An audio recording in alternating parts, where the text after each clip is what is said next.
Hello, I'm Clayton Cockfield, and today I will be talking about international news. Recently, North Korea has been facing dwindling food supplies during what is said to be the worst drought in 37 years, and has been forced to cut food rations for its people.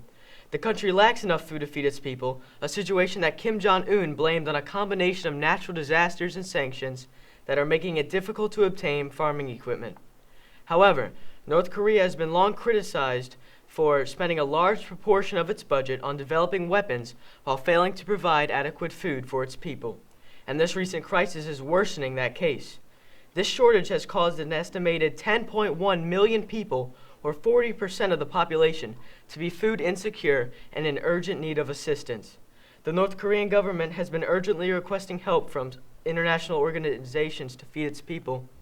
Some other countries like Russia and potentially China are assisting their crisis. South Korea has offered some help, but the tension between them and the sanctions with the U.S. have created a standstill situation. Hopefully, North Korea can figure out their shortage for the people's sake and come to a conclusion in their dilemma with the U.S. and South Korea. If anything can be learned from this Thanksgiving, be thankful for your food and don't take it for granted. This is Clayton Cockfield, GWN, St. Paul's. Welcome to Guerrilla Wolves. I'm Brock Zorns and that's Nick Doof. On today's episode, we're talking about Thanksgiving traditions. Thanksgiving holiday was originally a holiday to give thanks for a good harvest, but as it went forward, it got its own traditions towards it. One event that takes place during Thanksgiving is the annual turkey pardoning. This event first appeared in 1863 when Abraham Lincoln received a turkey as a gift and was going to eat it. But before they killed it, Abraham Lincoln's son, Tad, took the turkey in as a pet and named it Jack. Abraham Lincoln then wrote a reprieve for the turkey and gave it to Tad. After this, presidents have occasionally pardoned turkeys. It wasn't until George H.W. Bush's presidency that pardoning the turkey became a yearly event. Another tradition that people have started is called the Thanksgiving race, also called a turkey trot. This tradition started in Buffalo, New York, where 6 runners competed in a cross-country race. This event started to grow with more people joining every race. It's a 5-mile run where serious rates meets holiday festivities. Many serious racers show up as well as people dressed in holiday costumes. The last of our 3 Thanksgiving events is a Thanksgiving dish whose origin is unknown. It was popularized in Louisiana by Paul Prudhomme, a New Orleans chef. The turducken consists of a duck stuffed inside a chicken stuffed inside a turkey with stuffings and sauce on the side. That is quite a mouthful. The turducken has quickly become popular and can be bought all over the United States.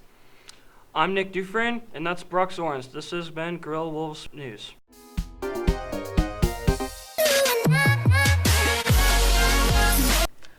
Welcome to Guerrilla Sports. I'm Kate Eckel, and this is Brick Zorns, MVP of St. Paul's Wrestling. Let's start off with football. Right now, LSU is ranked number 1. We are hot right now, and we're playing the unranked Arkansas this weekend. That should be an easy game for us. And the Saints are playing the Panthers this week. And with Cam Newton out, they are weak without him. Yeah, all we have to worry about is Christian McCaffrey. He's a dominant rusher. He carries the Panthers' offense. And we are ranked number 5 on defense, so he shouldn't really be a problem. Now on to basketball. Zion is still out with his injury, but he should be back in December. The Pelicans are looking really bad without him. Speaking of big men, Anthony Davis, who left us this year, was injured a few weeks ago. Then there's also Taco Fall, who's only played 4 minutes in the NBA. He should be a starter on the Celtics. And the KSI versus the Logan Paul drama is over, and KSI came out as the victor on a split decision. Let's go to Nick, who has some questions for y'all viewers. Do you think KSI even trained for this fight? No, not really. Great fight. Did you even watch it? No, Why not? because I've never heard of it. Do you think Logan Paul was on steroids? I have no idea. You sure? Yes. Thank you. High five. Up. Well, that was interesting. Yes, it was. And that's all we have for you today. We'll see you next time on Guerrilla Sports. This is 50-50 Trivia brought to you by Clayton Cockfield. Number 1. The tradition of the cracking of the wishbone came from what ancient civilization? A. Italian, or B. Indian?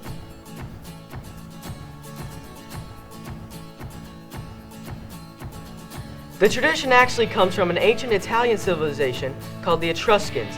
It is believed the person who gets the larger half will have his or her wish fulfilled. Number 2. The poultry used in the first Thanksgiving feast was A. Duck or B, turkey?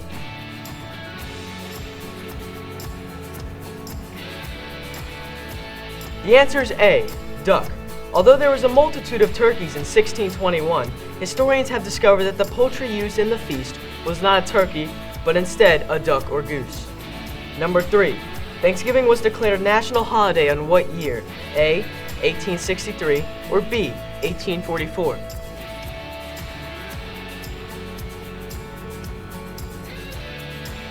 The answer is A, 1863. Thanksgiving was declared a holiday by Abraham Lincoln during the American Civil War. Hi, my name is Nicholas Dufresne, and today I'm going to be interviewing Andrew Moran, and he's going to be talking about his newly bought drums.